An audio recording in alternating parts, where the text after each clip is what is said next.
Alright, here is the last oboe video for this course. I'm going to do a little more talking in this one, so I'm going to start with the 16 legato and 16 detached quarter notes. It's going to be on an A this time.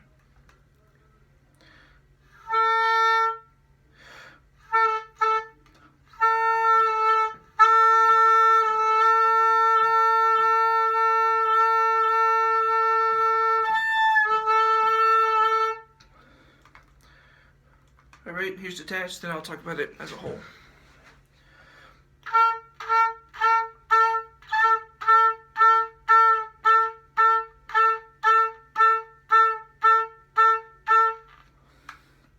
Alright, on the legato ones, having issues placing the tongue exactly where it needs to be to make that sound. As you notice, the pitch wave right now has kind of got a wah wah wah sound on it.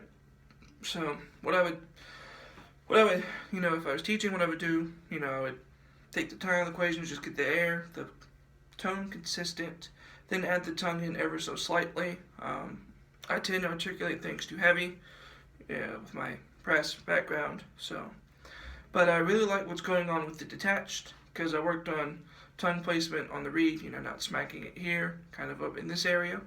So I did find that the detached ones were a lot better than the legato ones. So, alright, now here's number 12, Cardiff by the Sea.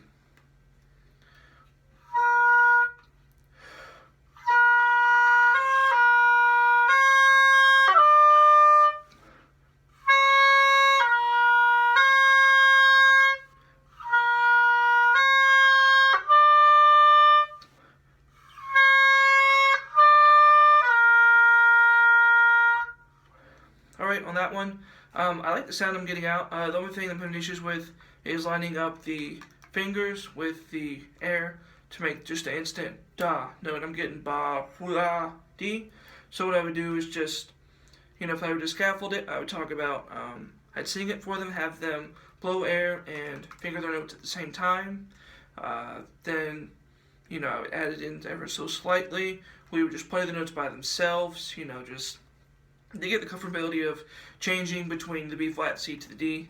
So that's what I would do. But here we go. Just move on to number 17, Clair de Lune. Starts on a B flat.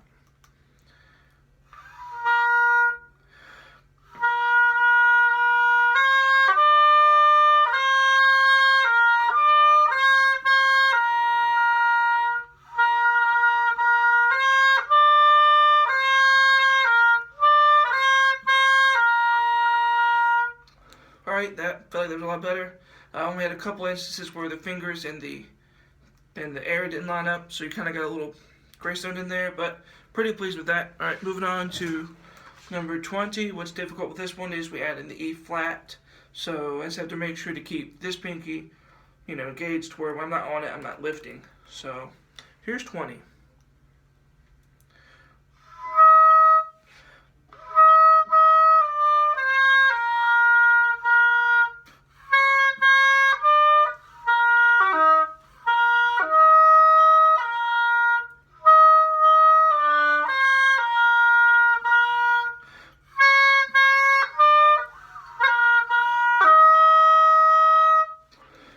Alright, that one had issues getting in between the fingers. Fingers were getting slow. And for me, I like the fat finger, especially down here. So just making sure I'm hitting the right key. But I mean, I like the sound that's coming out. It doesn't sound like it's pinched off or it's throaty. So I'm okay with that sound for the time that's I've had this instrument. So, moving on now to the next etude.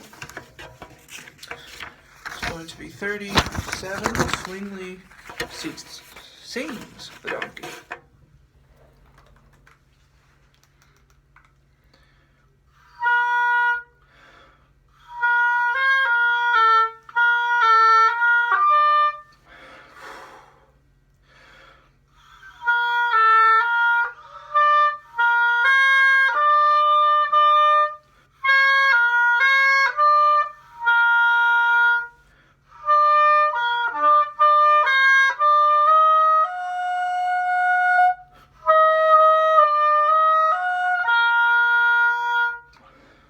Alright, for a second, I forgot how to play a C. So that was the struggle at the beginning. But once I kind of got set in there, they looked great. I really liked the second half. I kind of stuck to that in my last video. So I feel like that went a lot better. Less twirling in the keys, so I'm getting more familiar with it. So moving on to the last etude in this video. This one kind of the culmination of every note that we've learned so far. Skip to my Lou. Trick about this, it's a third exercise, so getting that third in the keys, really, it's the big thing. Not really having issues, playing up there, it's just the right combination. So, here is 51, Skip to my Lou.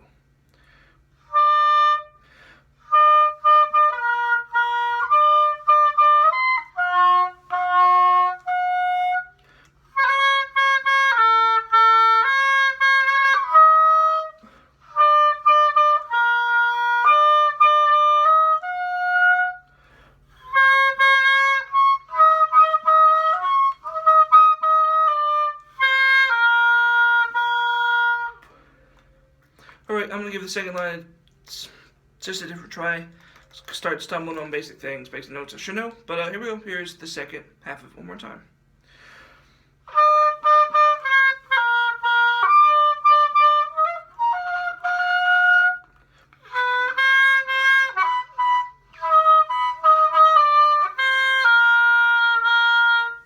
Alright, with more practice, could really work on getting those thirds, but just having issues with the fingering.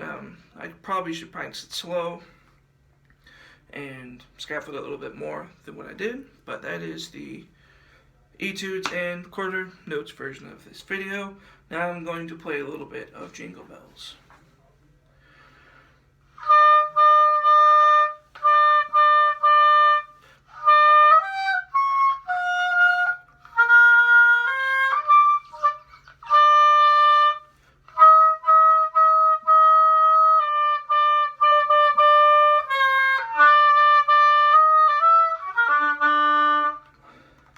I'm gonna try that one more time. It wasn't very good.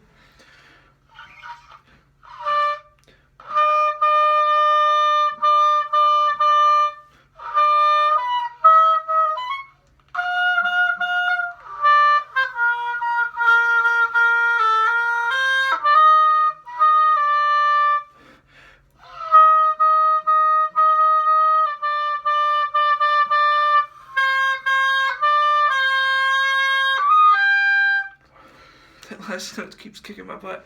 But that was Jingle Bells. This is painful, difficult, but I feel like with consistent practice and patient, slow practice, I feel like I can get this a lot better. So this is the last video for the oboe. I do bid it adieu.